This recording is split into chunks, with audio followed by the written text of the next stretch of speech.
Oh, sorry, I was having too much fun with camera glitches for a moment there. Hello internet, what's up? My name is Joel and in today's video I'm going to explain some things about early Mega Man games. Quite a few people have requested that someone please explain what exactly is happening in the Mega Man 2 speedruns, specifically in the Crashman and Woodman stages. So in today's video I'll walk through the basic understanding of what happens in those glitches. First, let's see how the Item-1 works. We can see that when the item is placed under a ceiling, the game prevents the item from pushing Mega Man into the ceiling. However, it's not like the game actually checks whether Mega Man is near the ceiling.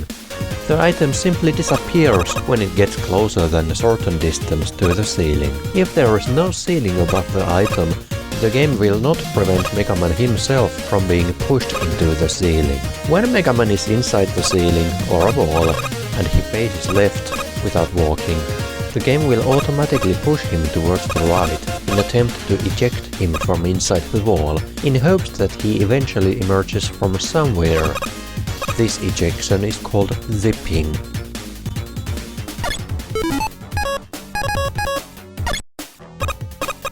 Next, let's see what happens in the Crashman stage, or Clashman.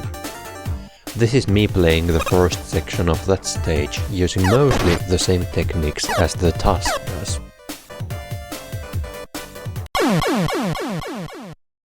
After the quite intentional death, we are surprisingly in the next section of the map.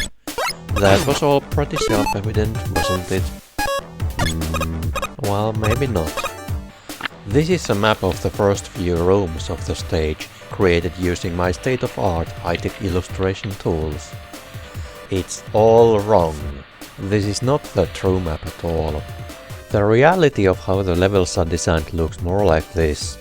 The screens are numbered so that the first screen is number 1, after 1 comes 2, after 2 comes 3, after 3 comes 4, and so on.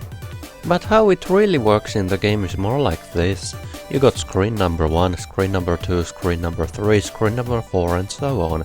You'll notice the screens were in a pile now. This is because the screens are not really connected in terms of directions at all, other than what follows which.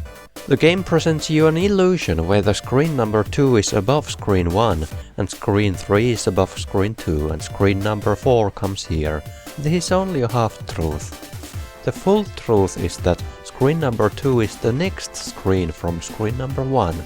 The next screen can be above, but it can also be on the right side. It could even be below screen number 1. Screen number 3 could be on the right side of the screen number 2, or it could be below, or it could be above screen number 2. All 3 screens could even be horizontally in a line like this. The possibilities are numerous. The only restriction is that screen number 1 must be followed by screen number 2. You can never go from screen number 1 directly to screen number 3. It just doesn't work like that. You must always go the screens in sequence. Now let's rewatch the Clashman stage with these traits in mind.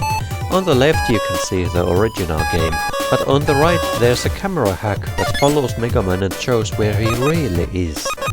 When Mega Man is first pushed into the ceiling, the game ejects him towards the right. What is on the right from the right edge of the screen? It's the next screen. So he gets ejected into the next screen, but the camera doesn't follow. Mega Man is in a different room than he appears, but he can still interact with the objects from the previous room. Next comes the long walk and the suicide. As you can see on the right, Mega Man is really walking on a steady ground, comprised from the floors of a few successive screens.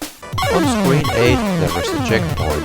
Conveniently on the same screen there is a ladder leading down. Since the screen is not perfectly aligned horizontally, climbing down that ladder has the same effect as falling into a pit.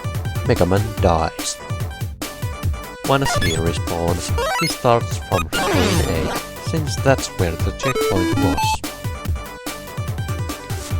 This little tutorial should have now given you the right starting points to start exploring the game yourself. I am not going to explain every single spot in the various speedruns of this game, because most of the time it is just an application of the same trick or the same techniques in different ways. I urge you to solve the puzzle yourself, you have the tools now. Who knows, maybe you are the next rockstar speedrunner. It has happened before, you know. Thanks for watching, see you in the next video, bye!